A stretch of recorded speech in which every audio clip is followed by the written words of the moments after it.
मेरी माँ सीधी साधी, उसने 15 दिन बाद कहा कि यह झंझट की बात है, तुम्हें करना हो करो, ना करना हो ना करो, और हमें सोचने को मत कहो, क्योंकि सोचने से और घबराहट होती है। सच में पाया तो कुछ भी नहीं। मैं तुमसे ना कह सकूंगी कि तुम शादी करो, क्योंकि ऐसा कुछ भी मुझे नहीं मिला है। जीवन में हम अगर गौर से देखें तो हम बहुत चकित होंगे। दुख में लोग जी रहे हैं, हम दुख में और लोगों को भी ढकेले चले जाते हैं। मुझे जिंदगी की दुआ देने वाले, हंसी आ रही है तेरी सादगी पर। जिंदगी की लंबाई का कोई मूल्य नहीं है, जिंदगी के विस्तार का कोई मूल्य नहीं है। जिंदगी की गहराई का कुछ मूल्य है। वासना से जिंदगी लंबी होती है, विचार से जिंदगी गहरी होती है। लंबे होने से संसार मिलता है, गहरे होने से स्वयं की सत्ता मिलती है, भगवत्ता मिलती है। हाँ, खेद है कि सुगति का मार्ग न जानने के कारण मैं मूढ़ गति भयानक तथा घोर भावन में चिरकाल तक भ्रमण करता रहा। जब भी कोई जागा, जब भी कोई महावीर जैसी जिनावस्था में पहुंचा है, तो उसे यह लगा कि हाँ, खेद है, अब तक क्यों ना जागा, इतना समय कैसे सोया रहा, कैसे कैसे दुख स्वप्नों में दबा रहा, फिर भी आंख ना खोली।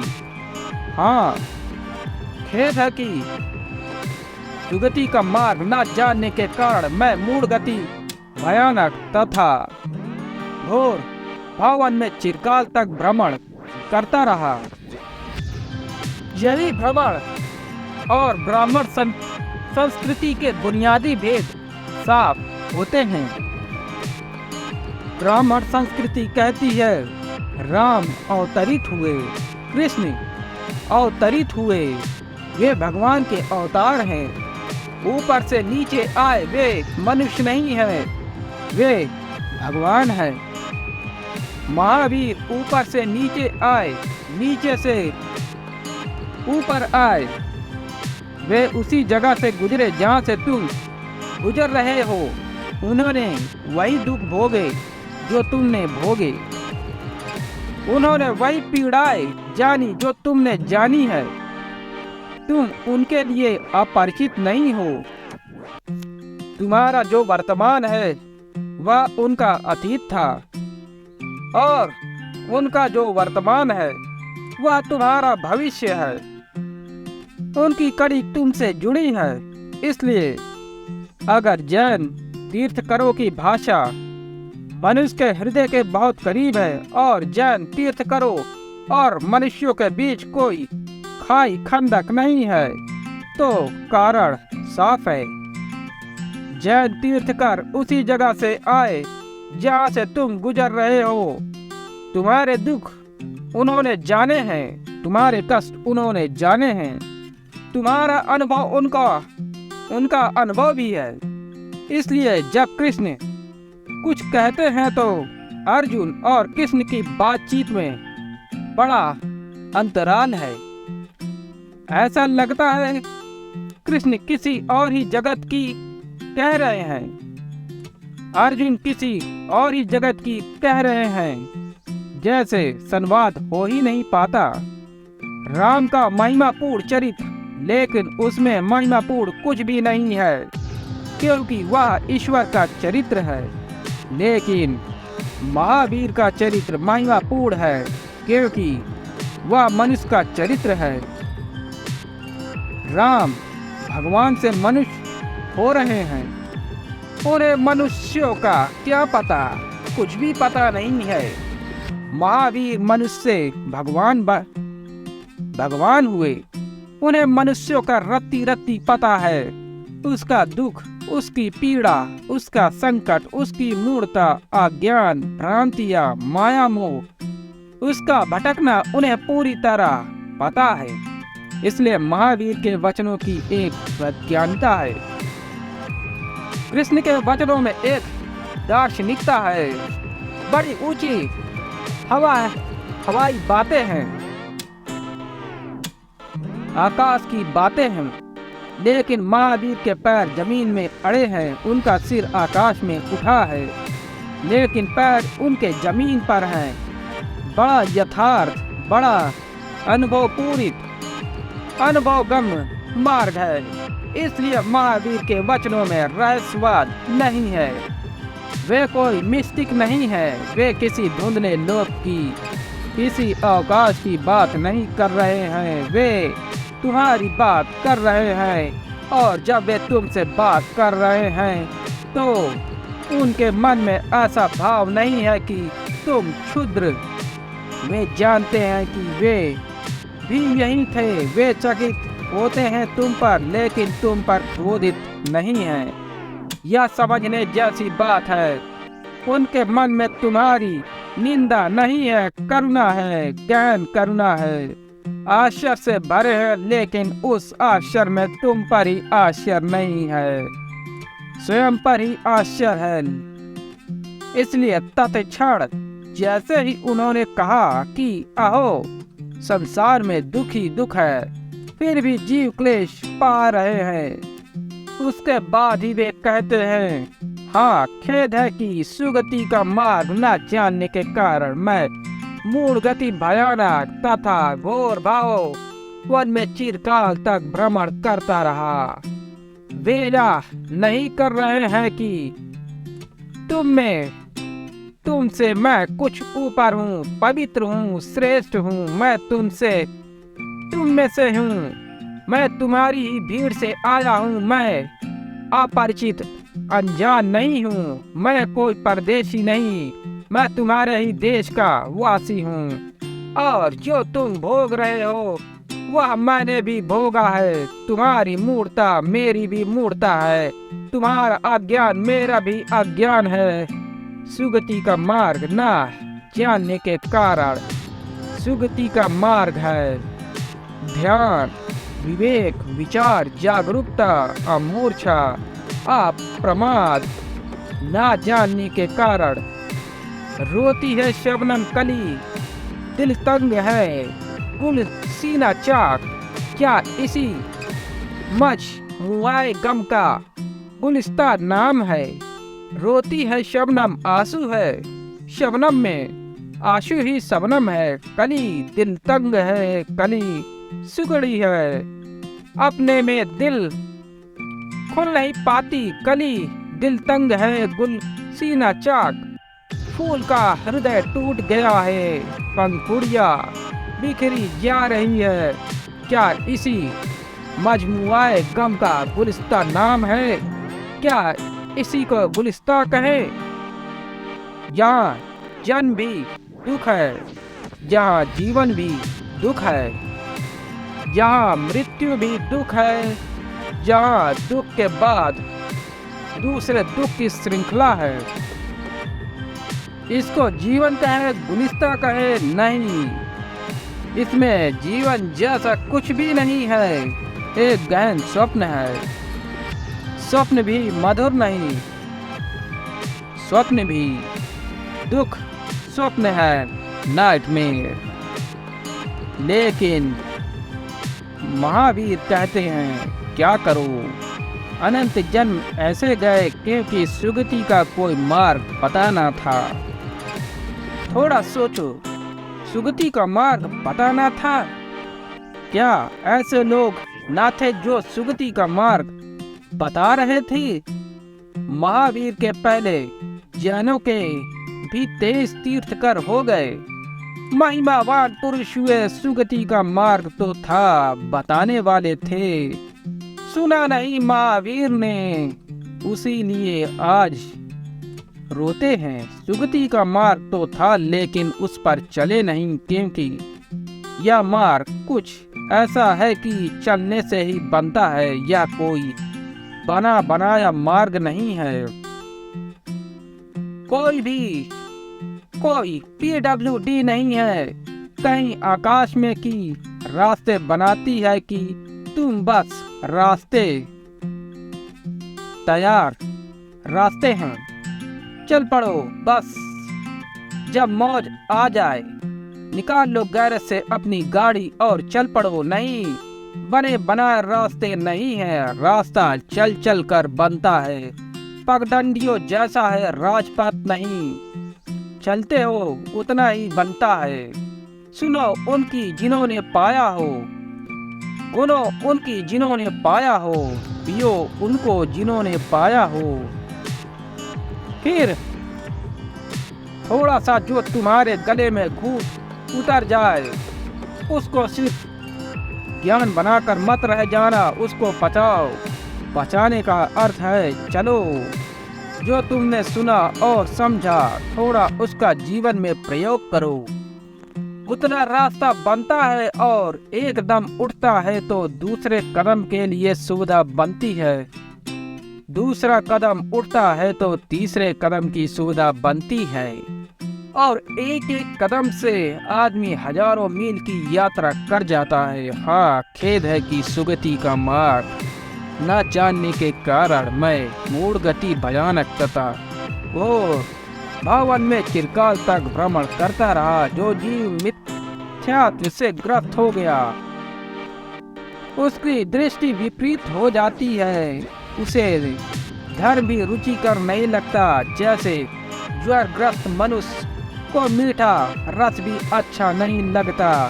महावीर कहते हैं नहीं कि मैंने नहीं सुना था, नहीं कि सद्गुरु नहीं थे, लेकिन बुद्धि विपरीत थी। सुनता था कुछ, गुनता था कुछ, जो कहा जाता था उसे विपरीत सुन लेता था, जो बताया जाता था उससे उलट चल पड़ता था।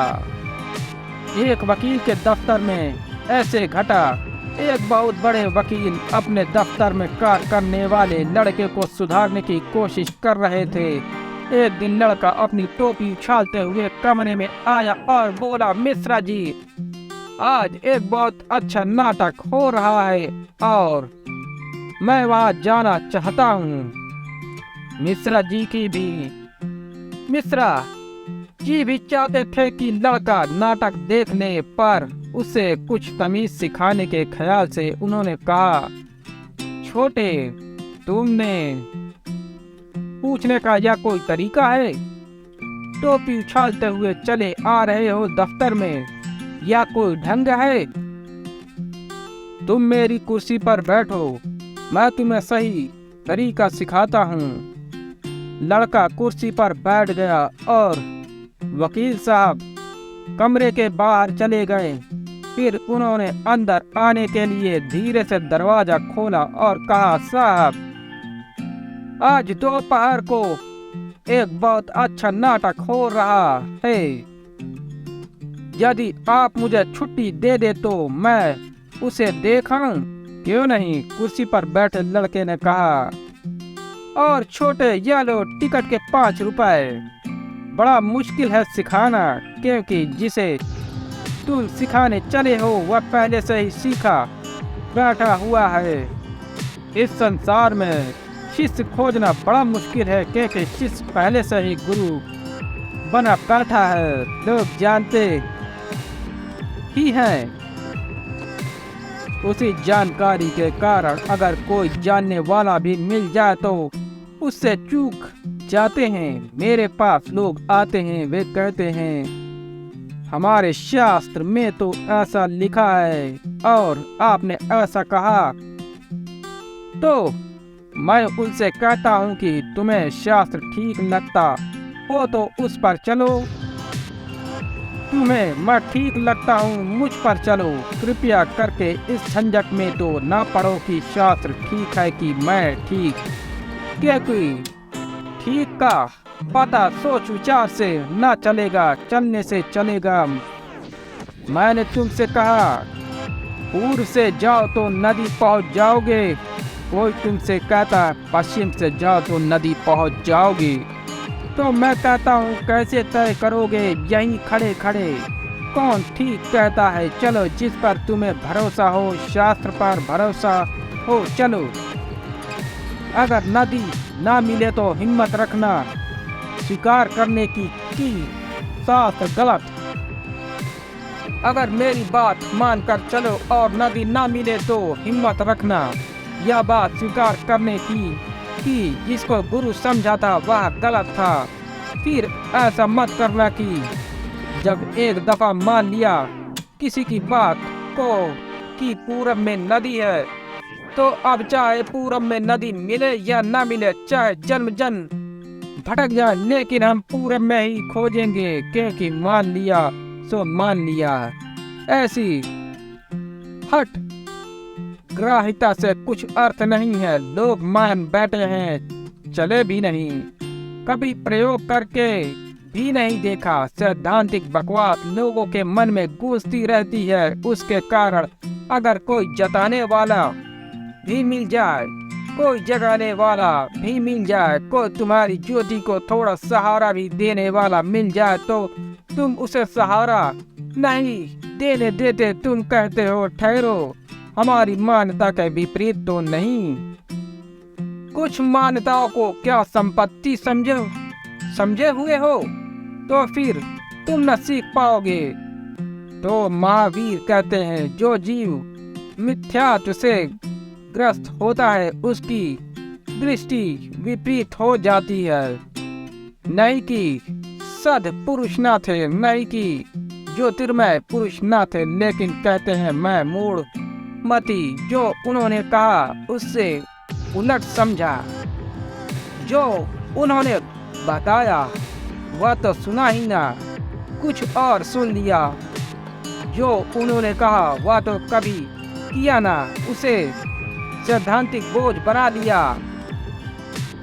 उसे धर्म ही रुचिकर नहीं लगता, उसे धर्म की बात रुचिकर नहीं लगती, क्योंकि धर्म की बात को लेकर, धर्म की बात को अगर रुचि से सुनो भी तो तुम्हारे जीवन में क्रांति सुनिश्चित है। लेकिन क्रांति से घबराहट होती है। तुमने बहुत से न्यस्त स्वार्थ बना रखे हैं। तुम एक बड़ा मकान बना रहे हो, अब कोई कहता है कि ये सब खंडर हो जाएंगे, तो तुम कहते हो या बातचीत सुनो ही मत, अब यह बना तो लेने दो।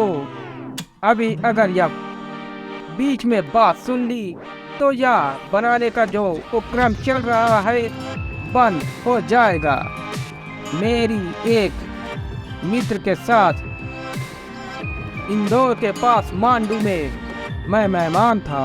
मांडू की संख्या कभी 9 लाख थी, ज्यादा दिन नहीं, 700 साल पहले, और आज 900 भी नहीं है। बड़ी गिरावट नगरी थी मांडू, बड़ी विराट नगरी थी मांडू।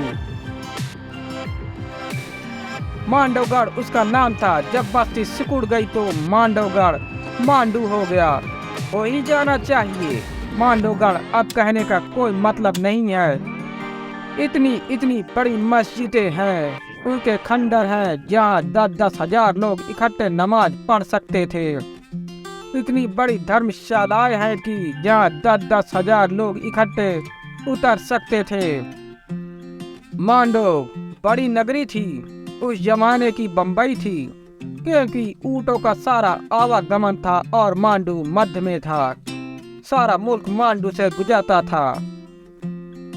मुल्क के बाहर के यात्री भी, चाहे अफगानिस्तान से आते हो, चाहे काबुल से आते हो, चाहे ईरान से आते हो, मांडू से ही गुजरते थे।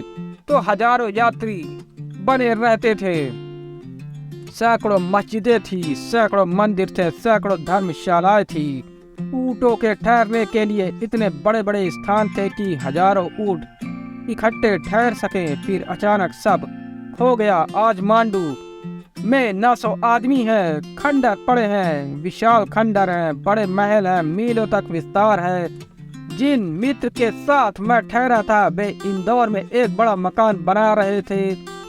वे इतनी धुन से भरे थे,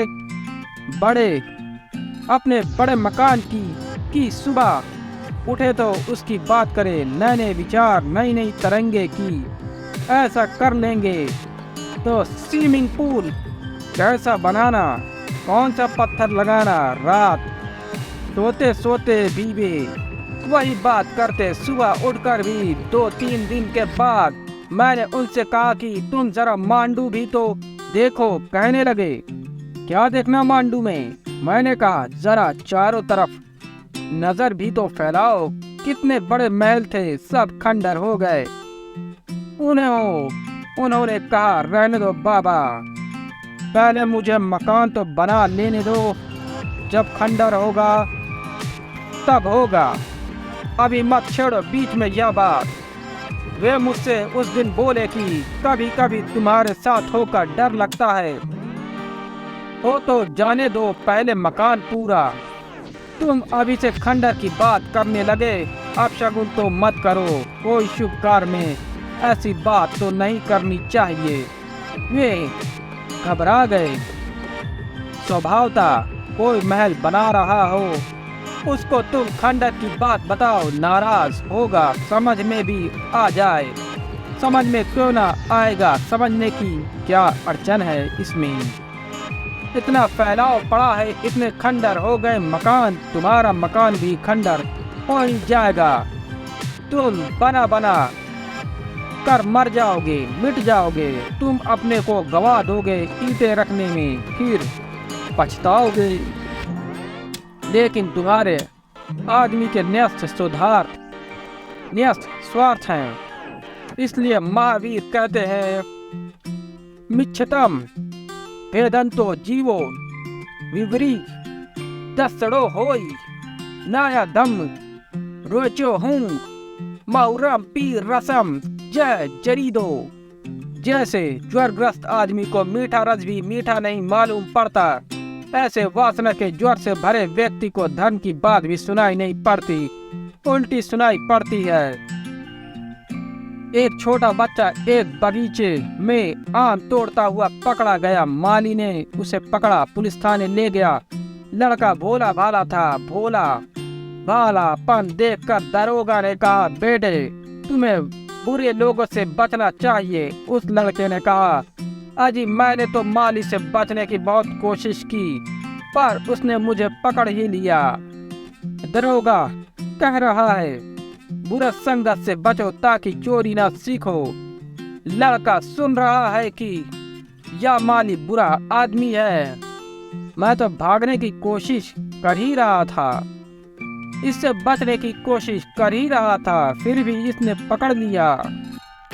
तुम अपनी वासना के आधार से सुनते हो, इसलिए अपने सुने हुए पर बहुत भरोसा मत करना, बहुत गौर से सुनना, सुन भी लो तो भी पुनः पुनः विचार करना। यही कहा गया था। तुमने कहीं कुछ मिश्रित तो नहीं कर लिया है, तुमने कहीं कुछ जोड़ तो नहीं लिया, तुमने कहीं कुछ घटा तो नहीं दिया है। एक शब्द भी घटा देने से बड़ा फर्क पड़ जाता है, एक शब्द भी जोड़ लेने से बड़ा फर्क पड़ जाता है। जरा सा जोर एक शब्द पर ज्यादा देर दे दो, बड़ा फर्क पड़ जाता है। और मिथ्यात से भरा हुआ व्यक्ति, उसकी दृष्टि विपरीत हो जाती है।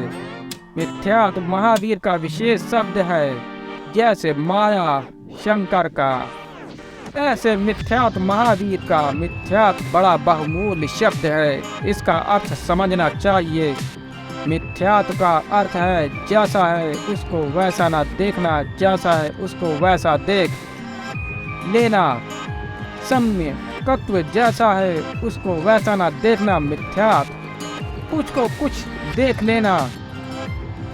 अंधेरे में चल रहे हो, दूर से दिखता है कि कोई चोर खड़ा है, पास आते हो तो पाते हो कि बिजली का खंभा है, तो वह चोर दिखाई पड़ गया था। मिथ्यात नहीं कि चोर वहाँ था, तुम्हें दिखाई पड़ गया था। रस्सी पड़ी है, अंधेरे में गुजर रहे हो, घबरा कर छलांग लगाए लगा देते हो, लगता है सांप है।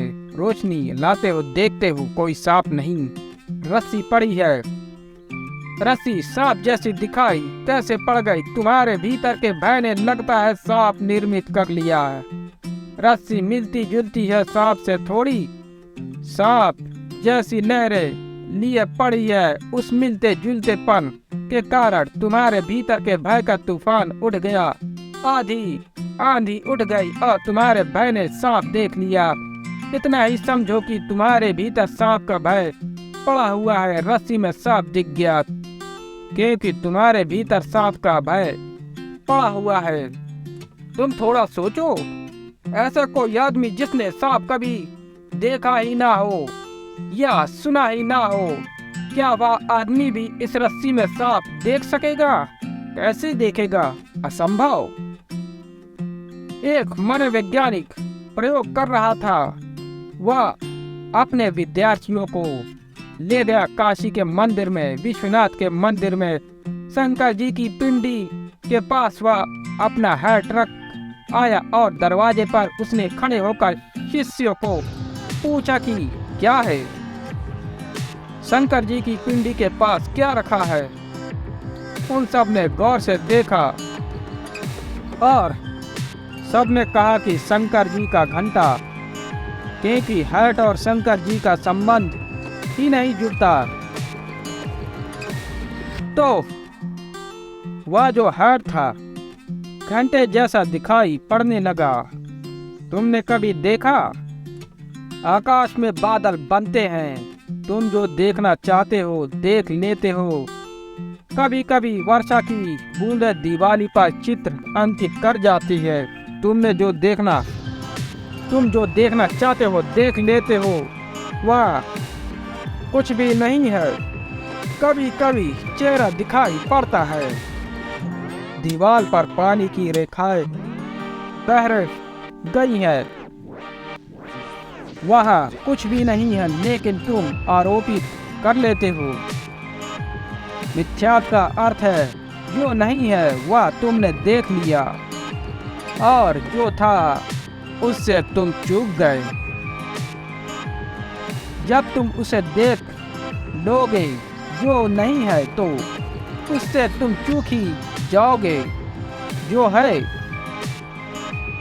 दृष्टि को साधना, दृष्टि को निर्मल करना और धीरे धीरे दृष्टि के साथ जल्दी निष्कर्ष नहीं लेने हैं। निष्कर्ष करने में थोड़ा धैर्य करो। सुनो, देखो, जल्दी निष्कर्ष मत लो। मेरे पास तुम आए हो, सुनते हो, इधर तुम सुन रहे हो, साथ साथ तुम निष्कर्ष भी लेते जाते हो। तुम में से कई है जो सिर हिलाते हैं, वे कहते हैं बिल्कुल ठीक। उनके भीतर मेल खा रही है बात। वे जो मानते रहे हैं उससे मेल खा रही है। कोई सिर हिलाता है कि नहीं, वह उसे पता भी नहीं कि वह सिर हिला रहा है। मुझे दिखाई पड़ता है कि वह कह रहा है कि नहीं, यह बात जचती नहीं, इतनी जल्दी मत करो, पहले मुझे सिर्फ सुन लो। सिर्फ शुद्ध सुनना काफी है। फिर सुनने के बाद, समझने के बाद फिर तालमेल बिठा लेना। अभी तुमने अगर साथ ही साथ दो प्रक्रिया जारी रखी कि तुम अपने भीतर विचार भी चलाते रहे, तर्क भी करते रहे, विवाद भी करते रहे, तालमेल भी बिठाते रहे, तो तुम मुझे ना सुन पाओगे। तुम्हारा शोरगुल इतना ज्यादा होगा कि तुम कैसे सुन पाओगे। फिर तुम निष्कर्ष लोगे, वह मिथ्या होगा। मिथ्या दृष्टि जीव तीव्र कशाप पूरी तरह आविष्ट होकर जीव और शरीर को एक मानता है कि वह बहिरात्मा है। महावीर कहते हैं आत्मा के 3 अवस्थाएं हैं। बहिरात्मा, जब तुम वासना से बाहर बह जाते हो। अंतरात्मा, जब तुम ध्यान से भीतर चले आते हो। और परमात्मा, जब बाहर भीतर दोनों खो गए। हो तो तुम वही हो, तो तुम परमात्मा ही। लेकिन जब परमात्मा बाहर की तरफ बह रहा है तो बहिरात्मा, जब पदार्थ में रुचि है, वस्तु में रुचि है, दूसरे में रुचि है, विषय वस्तु में रुचि है, जब तुम अपने को इतना भूल गए हो कि बस पदार्थ ही सब कुछ हो गया, धन के दीवाने हो, पद के दीवाने हो, तब तुम बहिरात्मा यानी आत्मा बाहर की तरफ बहती हुई। फिर विचार शुरू हुआ, बहुत जले, इतने जले कि दूध का जला छाछ भी फूक फूक कर पीने लगा। विचार का जन्म हुआ, विवेक उठा, तब तुम भीतर लौटने लगे। अंतरयात्रा शुरू हुई। तब अंतरात्मा हो तो तुम वही दिशा बदली, आयाम बदला, तुम्हारा गुणधर्म बदला। अभी तुम घर के बाहर जाते थे, अब तुम घर की तरफ आने लगे। अभी संसार की तरफ मुंह था, अब पीठ हो गई। अभी सन्मुख संसार था, अब तुम आत्म सन्मुख हुए। फिर पहुंच गए घर, फिर तुम अपने में लीन हो गए, फिर स्वभाव उपलब्ध हो गया। तब परमात्मा अब न कुछ बाहर है और अब न कुछ भीतर है। द्वंद गया, दुई मिटी द्वंदात, मक्ता खोई, निर्द्वंद हुए, निर्ग्रंथ हुए। इसको महावीर कहते हैं मोक्ष अवस्था। बहिरात्मा को अंतरात्मा बनाना है, अंतरात्मा को परमात्मा बनाना है। परमात्मा तुम हो ही, सिर्फ यात्रा के रुख बदलने हैं, दिशा बदलनी है। जो तुम हो वही हो सकते हो, जो तुम हो ही वही होगे। लेकिन अगर विपरीत चले जाओ, मिथ्यात्व में खो जाओगे, तो तुम रहोगे भी परमात्मा, लेकिन अपने को कीड़ा मकोड़ा समझने लगोगे। आदमी, स्त्री, हिंदू, मुसलमान, ब्राह्मण, शूद्र समझने लगोगे। रहोगे परमात्मा और किसी छोटी सी चीज से अपना संबंध बना लोगे। कहोगे यही मैं हूँ, यही मैं हूँ, यही मैं हूँ। लौटो भीतर की तरफ, ध्यानस्थ हो। धीरे धीरे तुम्हारी दृष्टि शूद्र से छूटेगी। जैसे अपनी तरफ लौटोगे, अचानक पाओगे ना तो मैं शरीर हूँ, ना मैं मन हूँ, ना मैं हिंदू हूँ, ना मुसलमान, ना ब्राह्मण, ना शूद्र, ना जैन, ना ईसाई, ना स्त्री, ना पुरुष, ना गरीब, ना अमीर, ना सुखी, ना दुखी। जैसे जैसे भीतर आने लगोगे, द्वंद छूटने लगे, दूर खोने लगे। आकाश में कहीं रह गए स्वप्न, वक्त स्मृति रह गई। फिर एक दिन अचानक घर में प्रवेश हो जाएगा। तुम अपने स्वरूप में स्थिर हो जाओगे। स्वरूप में स्थिर हो जाना, स्वस्थ हो जाना। स्वस्थ यानी स्वयं में स्थित परमात्मा हुए। परमात्मा प्रकट हुआ। महावीर की विचार सरणी में परमात्मा प्रकृति के आरंभ में नहीं है। परमात्मा जब प्रकृति का परिपूर्ण उन्मेष और विकास हो जाता है तब है। और परमात्मा एक नहीं है, उतने ही परमात्मा है जितने जीवन बिंदु है।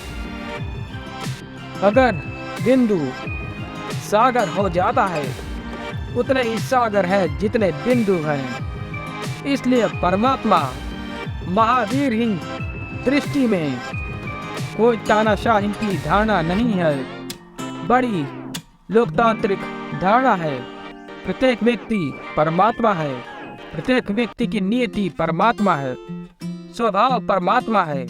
महावीर ने तुम्हारे भीतर के परमात्मा को पुकारा है, किसी परमात्मा की पूजा के लिए नहीं, किसी परमात्मा की अर्चना के लिए नहीं, अपने परमात्मा को पाने के लिए। और जब तक कोई परमात्मा की अवस्था को उपलब्ध ना हो जाए, ध्यान रखना परमात्मा अवस्था है, व्यक्ति नहीं। तब तक जीवन दुख से भरा रहता है, तब तक अंधेरी रात नहीं टूटती। उठो, चलें, उस सूरज की खोज करें जो तुम्हारे भीतर छिपा है। जागो, थोड़ा हलन चलन करो, थोड़ी गति करो, उसकी खोज करो जो तुम्हारे भीतर पड़ा ही है, जिसे तुम सदा ही अपने भीतर छिपा रहे हो, लेकिन नजर नहीं दी, उस तरफ आंख नहीं फेरी। जैसे तुम भीतर की तरफ नजर को फेरते हो, मिथ्यात्व सरकने लगता है, खोने लगता है, जैसे दिए के जलने पर अंधेरा विसर्जित होता है। सम्यकत्व का जन्म होता है, और जब तुम पहुंच गए तो वहां ना मिथ्यात्व है ना सम्यकत्व, दोनों द्वंद्व गए। फिर वहां तो केवल ज्ञान, केवलत्व, केवल है। आज इतना ही।